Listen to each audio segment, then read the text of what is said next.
اولاد کے لیے نیک ان کو کیسے بنایا جائے یہ ایک مستقل مضمون ہے، اور کئی دنوں کی مجالس میں انسان اس بات کو سمجھ سکتا ہے کہ ہمیں اپنے بچے کو نیک اور دیندار کیسے بنانا ہے۔ اسی لیے اس رمضان المبارک میں جتنے بھی ایام ہوں گے ان میں اولاد کی تربیت ہی کے مضمون کو کھولا جائے گا، کیونکہ اہم عنوان ہے۔ تو مذکورات ان بیانات کو دل کے کانوں سے سنیں،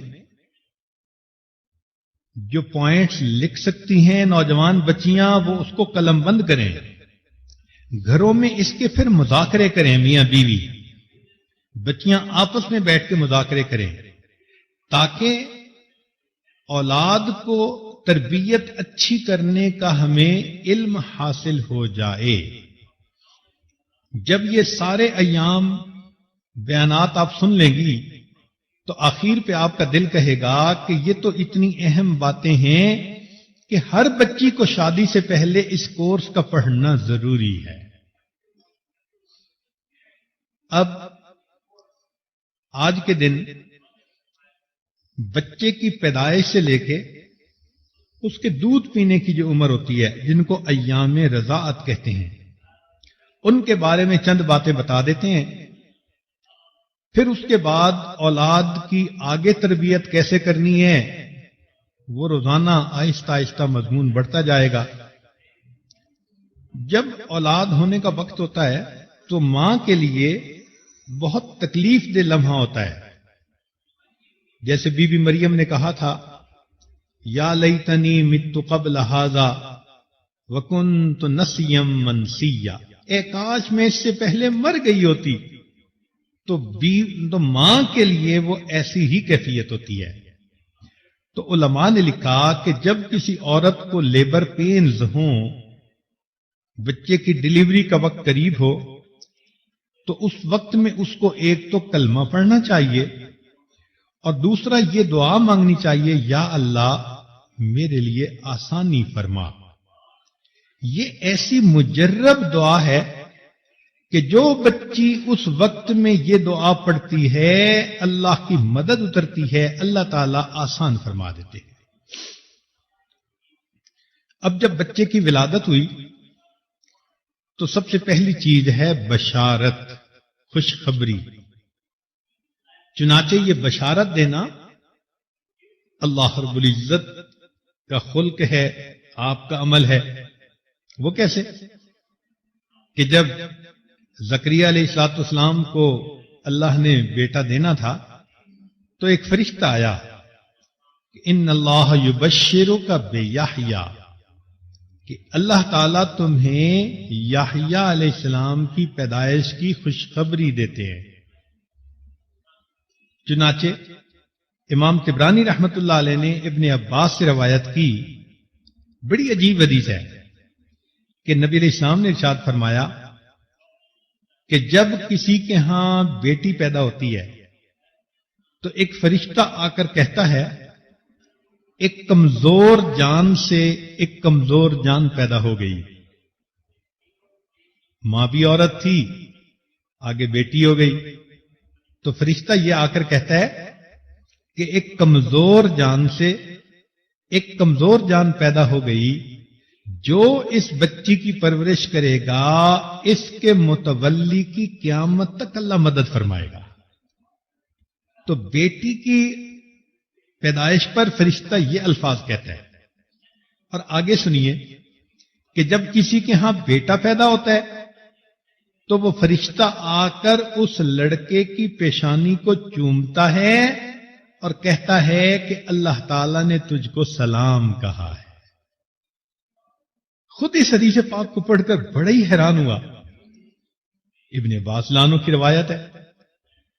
تو دیکھیے اللہ رب العزت کی کیا رحمت اور مہربانی کہ اللہ رب العزت اس چھوٹے بچے کو سلام بھیج رہے ہیں جو دنیا میں آ کر اپنی زندگی کی ابتدا کر رہا ہے۔ اسی لیے اگر کسی کے ہاں اولاد ہو، ہمیں بھی چاہیے کہ ہم اس بچے کے نیک ہونے کی دعا کریں اور بچے کے ماں باپ کو اللہ کا شکر ادا کرنے کی تلقین کریں. کہہ دیتے ہیں جی مبارک ہو، تو ان الفاظ کا اصل میں مقصد یہی ہوتا ہے. ماں باپ کو چاہیے کہ جب اللہ تعالیٰ ان کو اولاد کی نعمت سے نوازے تو وہ دعا کریں اور شکر ادا کریں. چنانچہ ایک حدیث پاک میں آتا ہے کہ جب کسی کو اولاد کی خوشخبری ملے تو چاہیے کہ وہ کہے ماشاء اللہ لا قوت الا باللہ. ان الفاظ کے کہنے پر اللہ اس بچے کو ہر آفت اور مصیبت سے محفوظ فرمائیں گے. اب دیکھیے کتنے لوگوں کو اولاد ملی، لیکن حدیث مبارکہ میں بتائے گئے یہ الفاظ کم ہی لوگوں نے کہے ہوں گے.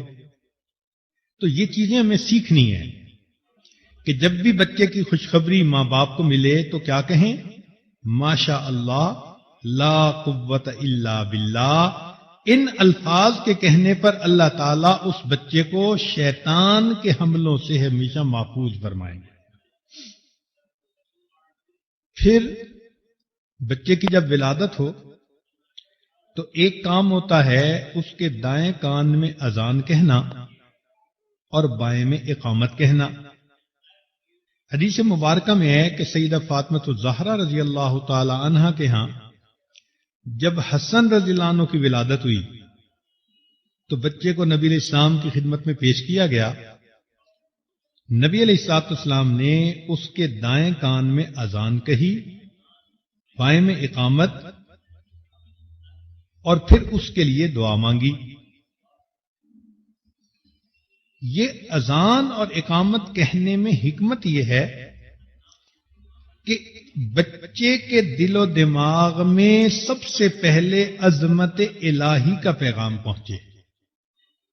شاہ ولی اللہ محمد دہلوی رحمۃ اللہ فرماتے ہیں کہ ایک حکمت اس میں یہ بھی ہے کہ چونکہ اذان کے الفاظ سن کر شیطان بھاگ جاتا ہے، حدیث پاک سے ثابت ہے، تو جب بچے کے کان میں اذان کہی جاتی ہے تو بچہ اس شیطان سے محفوظ ہو جاتے ہیں اور شیطان اس سے دور بھاگ جاتا ہے. پھر ایک کام کرنا ہوتا ہے جو سنت ہے کہ تحنیک کرنا. تحنیک یہ ہے کہ اسماء رضی اللہ تعالی عنہا ہجرت کر کے جب مدینہ طیبہ پہنچیں تو وہ اس وقت حاملہ تھیں. قباء کے مقام پر پہنچی تو ان کے ہاں بیٹا ہوا جس کا نام انہوں نے عبداللہ رکھا، اور یہ بچہ عبداللہ ابن زبیر کہلایا. یہ مسلمان مہاجرین کے ہاں پہلا بچہ تھا جو مدینہ میں پیدا ہوا، اور مسلمانوں کو اس کی پیدائش پر بڑی خوشی تھی. وہ اس لیے کہ یہود یہ کہتے تھے کہ ان مسلمانوں نے اپنے پرانے دین کو چھوڑ دیا، اب ان کی آگے نسل ہی نہیں چلے گی. تو جب اللہ رب العزت نے مسلمانوں کو اس بیٹے سے نوازا تو خوشی اور بڑھ گئی. چنانچہ اسماء رضی اللہ تعالی عنہا بیٹے کو نبی علیہ السلام کی خدمت میں لے کر آئیں. نبی علیہ الصلوۃ والسلام نے بچے کو اپنے گود میں لیا اور ایک نرم کھجور آپ نے منگوائی اور اپنے منہ میں اس کو آپ نے چبایا. جب اس کھجور کے ساتھ اچھی طرح لعاب مبارک لگ گیا تو کھجور کا آپ نے کچھ حصہ اس بچے کے تالو پر لگا دیا. چنانچہ عبداللہ ابن زبیر عنہ کے منہ میں سب سے پہلے جو چیز پہنچی وہ نبی علیہ السلام کا لعاب مبارک تھا.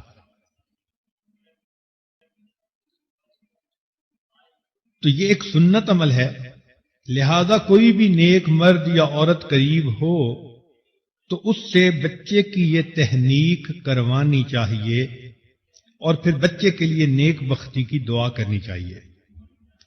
علماء نے لکھا ہے کہ بچہ جب پیدا ہوتا ہے تو اس کے بعد اگر وہ روئے اور چلائے تو باپ کی وراثت میں اس کا حق شامل ہو جاتا ہے. اب 7ویں دن ایک اور عمل ہے، اس کو کہتے ہیں عقیقہ کرنا.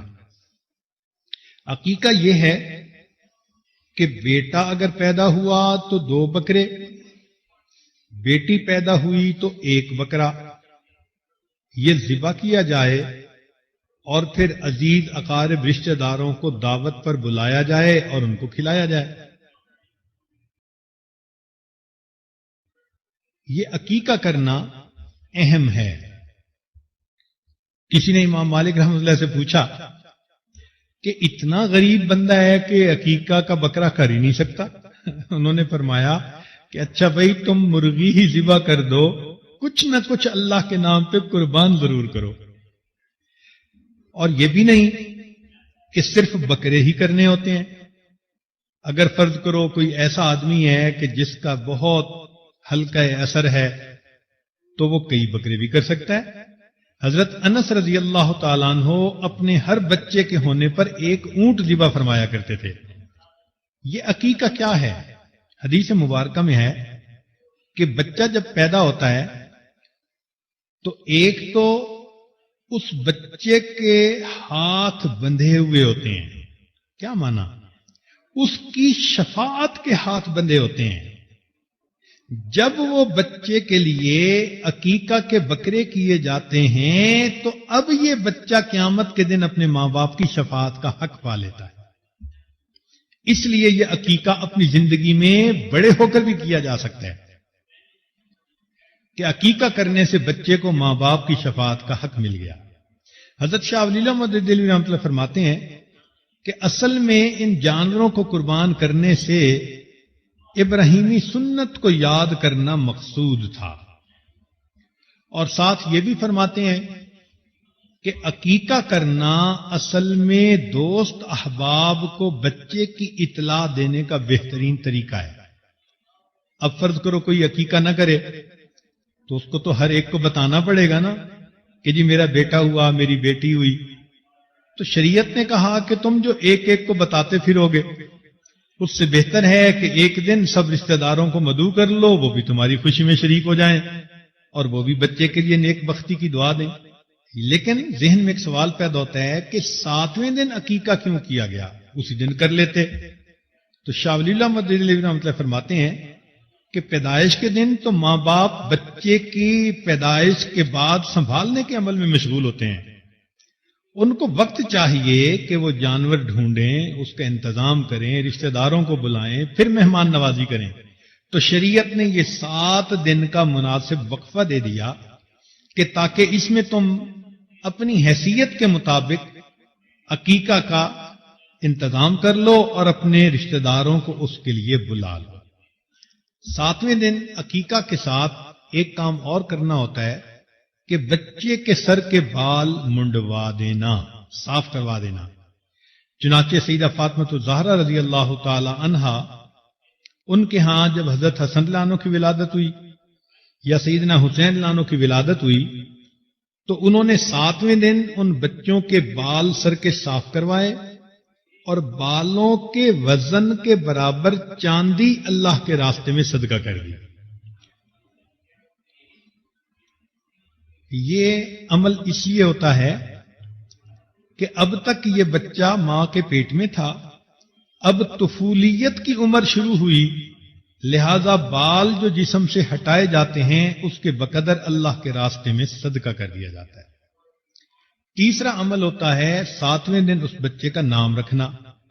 نام رکھنے میں 3 باتوں کا خیال رکھنا چاہیے۔ ایک تو نام زبان پر آسان ہو، لینا آسان ہو، پکارنا آسان ہو۔ کئی مرتبہ لوگ ایسے نام رکھ دیتے ہیں کہ لوگوں کے لیے نام پکارنا ہی مشکل ہو جاتا ہے، وہ نام بگاڑ کے لیتے ہیں لوگ۔ تو نام میں ایک بات کہ وہ زبان پر آسان ہو، دوسرا اس کے معنی اچھے ہوں۔ ایسے بے معنی لفظ یا برے معنی والے الفاظ، ایسے ناموں کو نبی علیہ السلام نے ناپسند فرمایا۔ چنانچہ جب بھی کوئی ایسا بچہ ہوتا تھا کہ جو نام ایسا ہوتا جو ناپسندیدہ، تو نبی علیہ السلام اس شخص کا نام بدل کے اچھا نام رکھ دیا کرتے تھے۔ تو نام میں 3 باتیں، زبان پر آسان، معنی اچھے ہوں اور تیسرا اس نام کی نسبت اچھی ہو، انبیاء کرام کے ساتھ نسبت ہو، صحابہ کے ساتھ، اولیاء کے ساتھ، دین کے ساتھ، نبی علیہ السلام کے ساتھ، اللہ کے ساتھ۔ اسی حدیث پاک میں آتا ہے کہ اللہ تعالیٰ کو سب سے زیادہ پسندیدہ نام عبداللہ ہے، اللہ سے نسبت، اللہ کا بندہ، اور عبد الرحمن، رحمان کا بندہ۔ اسی طرح محمد اور احمد بھی نام رکھا جا سکتا ہے۔ ایک حدیث مبارکہ میں ہے کہ جس گھر میں کسی بچے کا نام محمد ہو، اللہ تعالیٰ اس گھر والوں کو فاقہ کے عذاب میں مبتلا نہیں فرماتے۔ ہمارے اکابر میں یہ محمد کا نام رکھنا اتنا پسندیدہ تھا، امام غزالی رحمت اللہ علیہ 7 پشتوں تک، یعنی اوپر کے دادا کا نام بھی محمد، پھر ان کے بیٹے کا نام محمد، پھر ان کے بیٹے کا 7 نسل تک نام محمد چلا کرتا تھا۔ بچے کی کنیت بھی بچے کی وجہ سے رکھی جا سکتی ہے، باپ کی، جیسے ہم ابو داود، تو بچے کے نام پہ باپ بھی اپنی کنیت کو رکھ سکتا ہے۔ جیسے کسی ماں کا بیٹا محمد ہو تو وہ ام محمد کہلائے۔ تو یہ 7ویں دن 3 کام کیے، عقیقہ ہوا، بال منڈوائے، نام رکھا، اور ایک چیز یہ کہ اگر وہ بیٹا ہے تو اس کے ختنے کروانا۔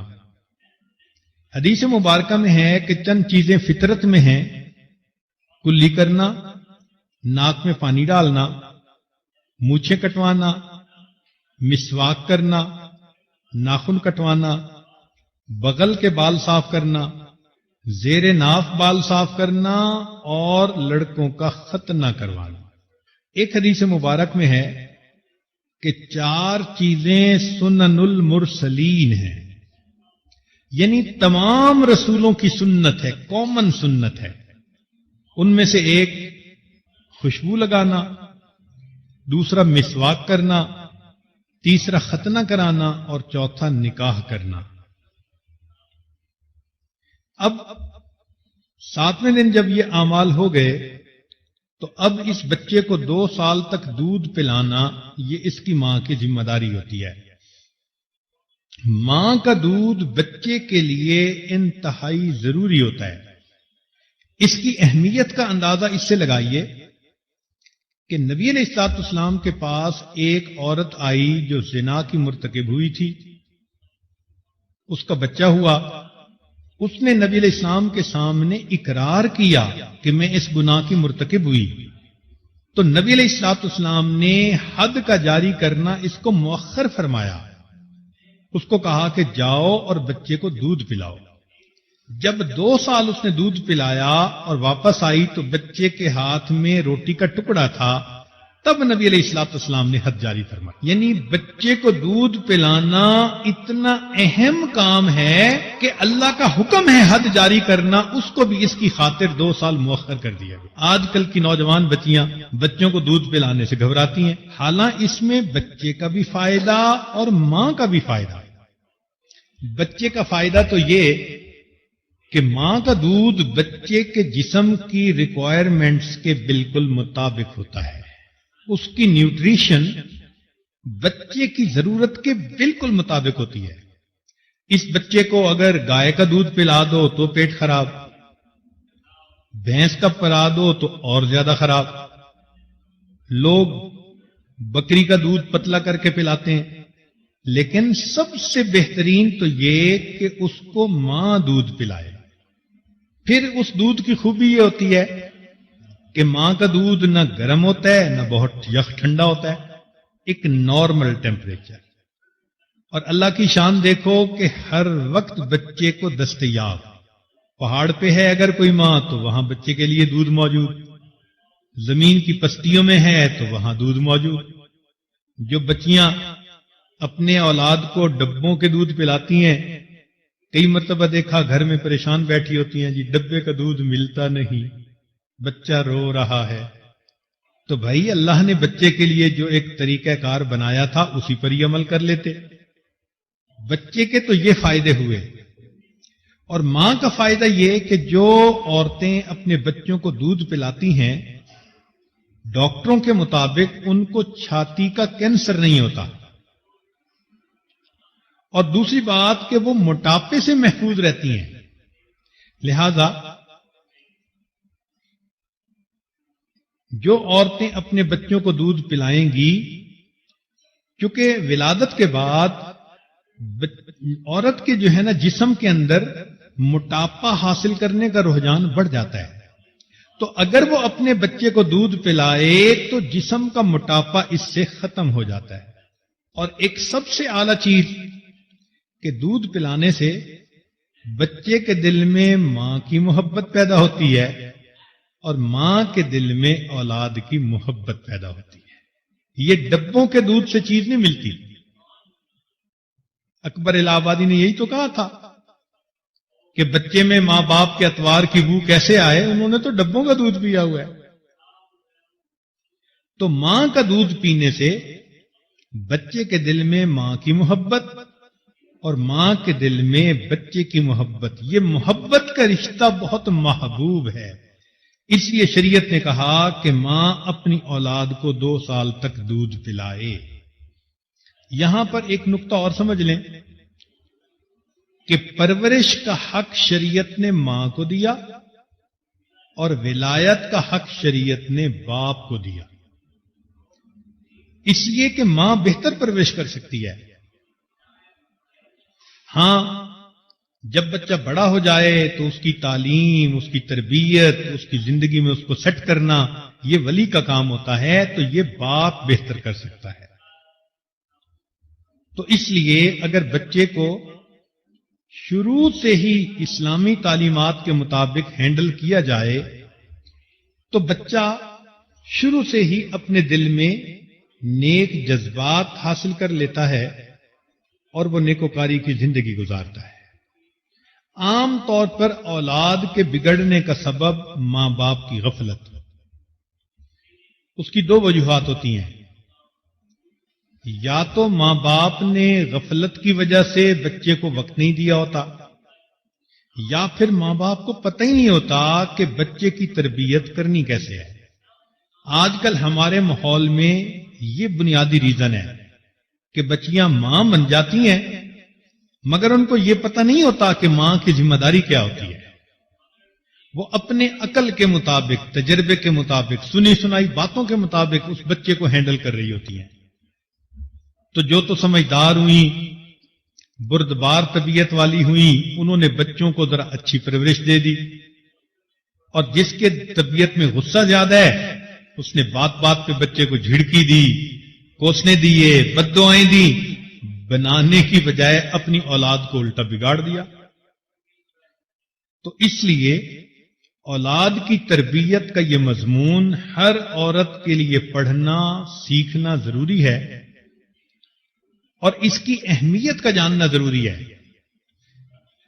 یہ پوائنٹ ذہن میں رکھیں کہ اگر ہم نے اولاد کو نیک بنانے کی کوشش نہ کی تو یہ اولاد بڑے ہو کر ہمارے لیے وبال جان بنے گی۔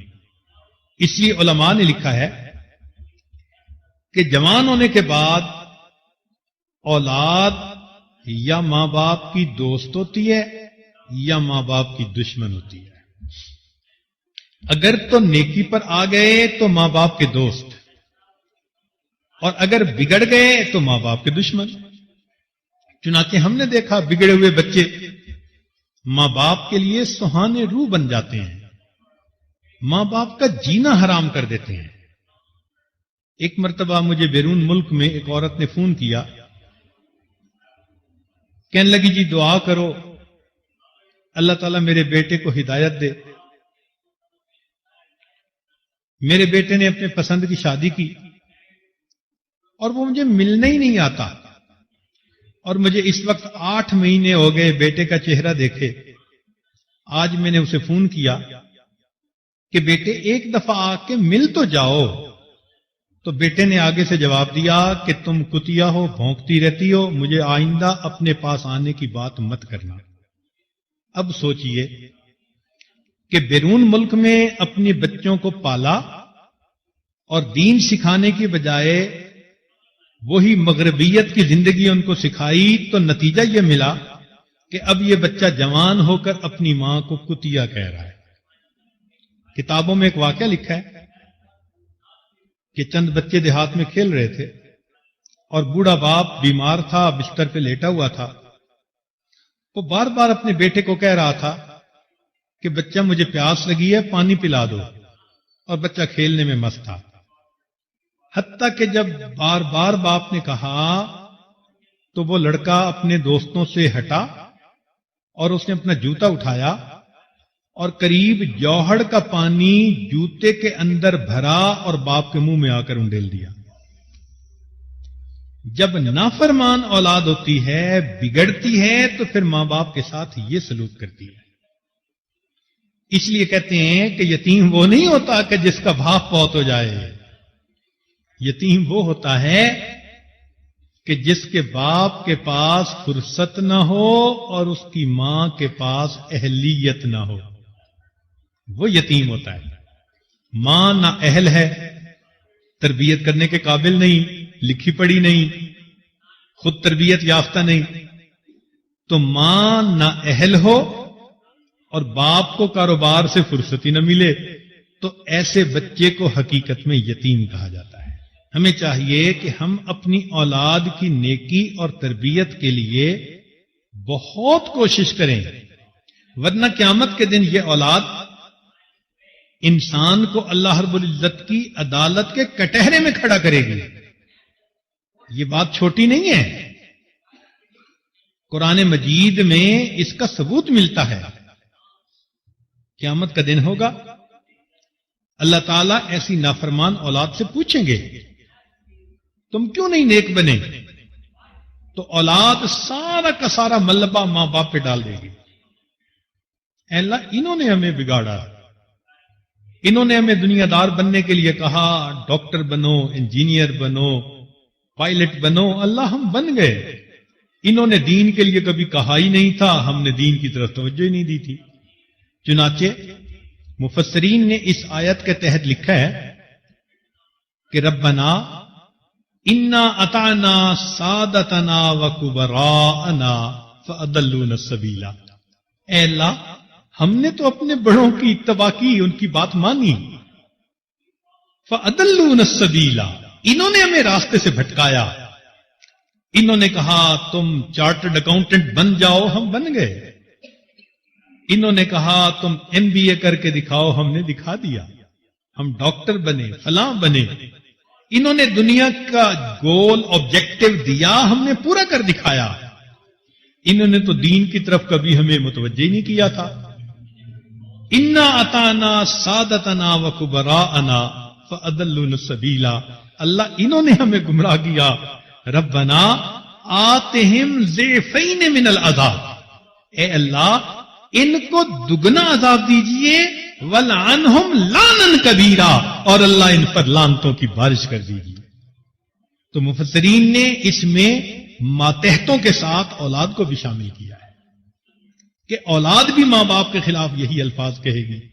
اب سوچئے، جن کو آپ اتنی محبت سے پالتی ہیں، اتنی محبت کے لقمے ان کے منہ میں دیتی ہیں، کل یہی اولاد اگر اللہ کے سامنے یہ کہہ رہی ہو کہ اے اللہ، میری اس ماں اور میرے باپ کو بھی جہنم بھیجو، اور یہ ساتھ لے کے جہنم میں جائیں، تو پھر ہمارے لیے آخرت کا کیا معاملہ بنا. اس لیے اولاد کو نیک بنانے کے لیے اپنی ذمہ داری کو پورا کر لیجئے اور اللہ سے دعا مانگیے اللہ تعالیٰ اولاد کو نیک بنا دیں. جہاں ایک خوشی اللہ نے دی اولاد والی، وہاں اس سے بڑھ کر دوسری خوشی اولاد کا نیک بنانا، وہ بھی اللہ عطا فرما دیں تاکہ ماں باپ کی آنکھیں ٹھنڈی ہوں. اللہ تعالیٰ جو صاحب اولاد ہیں ان کی اولادوں کو نیکوکار بنا دے، جو صاحب اولاد نہیں اللہ ان کو نیک اولاد عطا فرما دے. وآخر دعوانا ان الحمد للہ رب العالمین.